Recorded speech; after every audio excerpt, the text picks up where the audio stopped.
Well, you know what it is. It's Wednesday morning. It's time for another episode of the About Mansfield Consumer Advice Series. I'm Steve Casillo, and you are probably doing one of a few things. You're either watching the video on Facebook, YouTube, LinkedIn, or you're listening to the podcast on your favorite podcast player.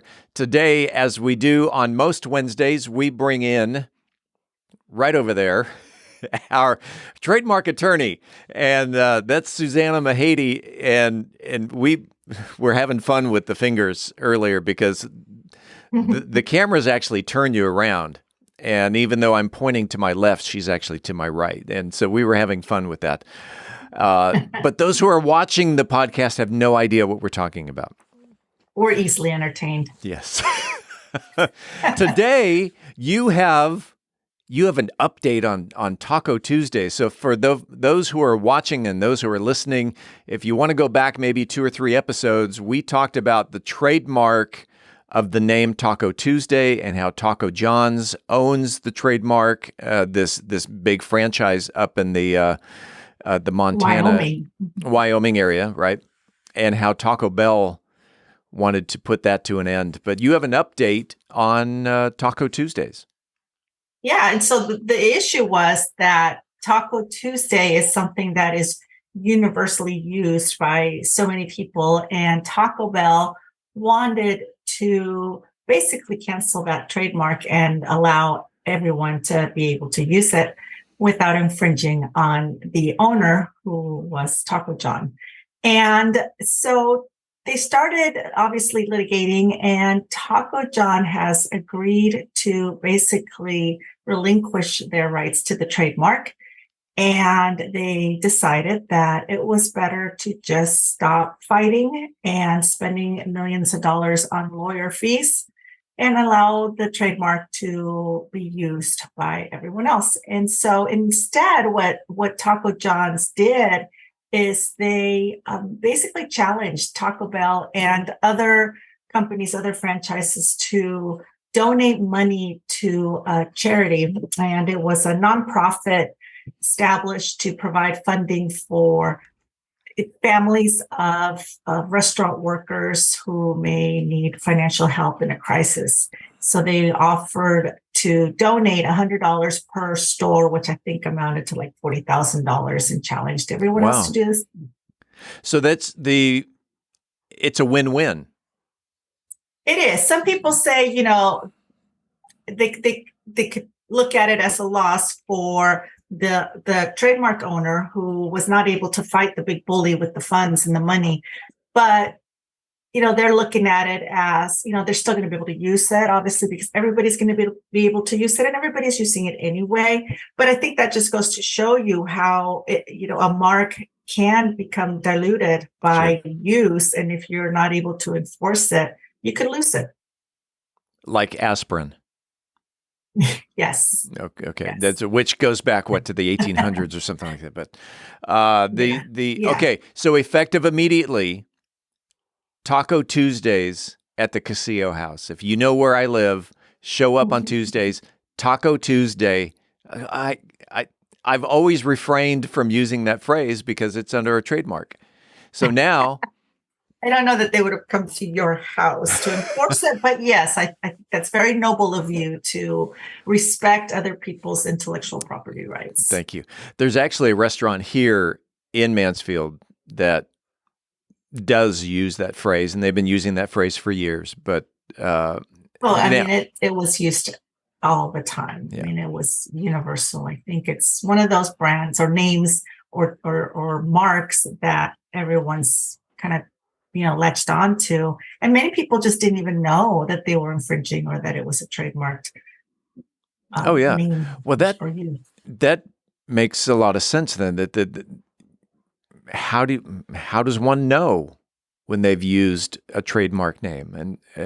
But people have obligations to look and see that they're not infringing on others. Obviously, if you are in the process of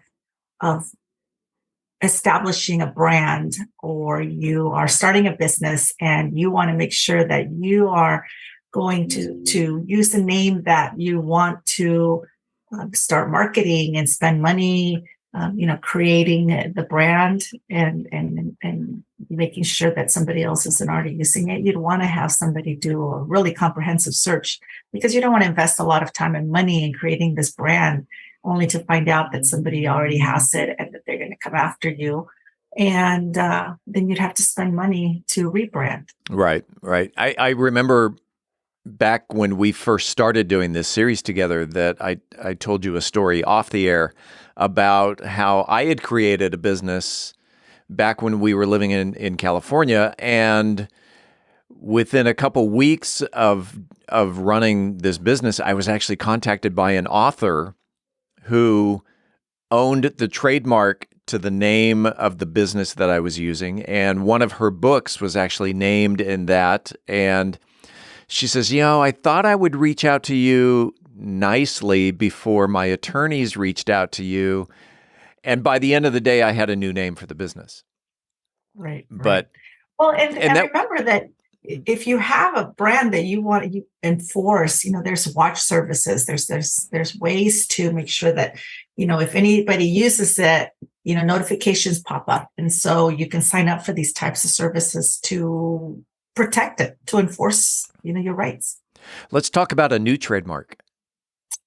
Yeah. So I'm sure you've heard, it's been all over the news and social media that Twitter is changing its name to X. And, it's interesting because the Twitter brand, the name and the logo, that's $1 billion investment there. Sure. That has a lot of value. And it looks like Elon Musk wants to just basically throw that down the drain and rebrand completely to this X mark, which ironically has been taken by many, many other companies, including Facebook or Meta and Microsoft. When they started with the Xbox, I believe that they trademarked the name X back in, maybe 20 some years ago.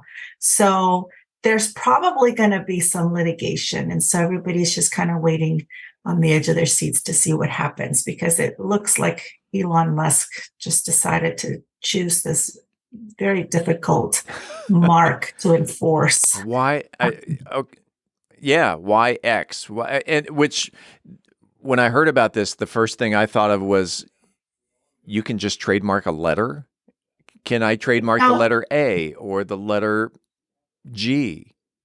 And you can. It's just very hard to enforce. I think it's going to be it's going to be difficult to register it because it's already taken in the same class. It's like, in the social media software downloads, all of that. It's already been taken. I believe I read somewhere that there was over 900 X trademarks already. Oh, wow. So it's pretty, saturated. I don't think that it's going to fly, but who knows? They've got the money to spend, and maybe it's going to be a hard fought fight.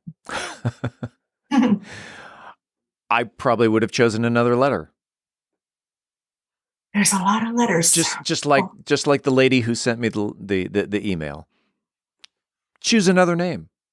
Yeah. Well, I don't know that, I think Elon has obviously a lot of lawyers that work for him, and maybe it's just, when you have the money to spend, you just pick what you want and try to go for it. Right. Well, he chose another name with Tesla. You have the 4 models. The models, I didn't know this until recently. The 4 models was supposed to spell out the word sexy. The Model, the Model S, the Model E, the Model X, and the Model Y. But the Model E was already taken by Ford with their electric vehicle. And apparently, allegedly, Tesla went to Ford and said, we would like to use Model E to complete sexy. And Ford said, this is our trademark. And so instead of the Model E, there's the Model 3, which is, when you look at it, it's an E backwards. Mm-hmm. Mm-hmm. Sexy. Interesting. So. Very interesting. I tell you, it's, I I don't understand sometimes, the rationale for how these names are selected, but I think it's important to, most people cannot face a challenge like, they could with against someone like, Meta or Microsoft. And if anyone's going to do it, it's probably going to be Elon. Well, if something happens with the X and its trademark, will you keep us updated? Of course I will. Well, all right. That is another 10-minute nugget of information. Susana, if someone wanted to reach out to you, if they've got a business or something that they want to trademark or just want trademark information, how can they reach out to you?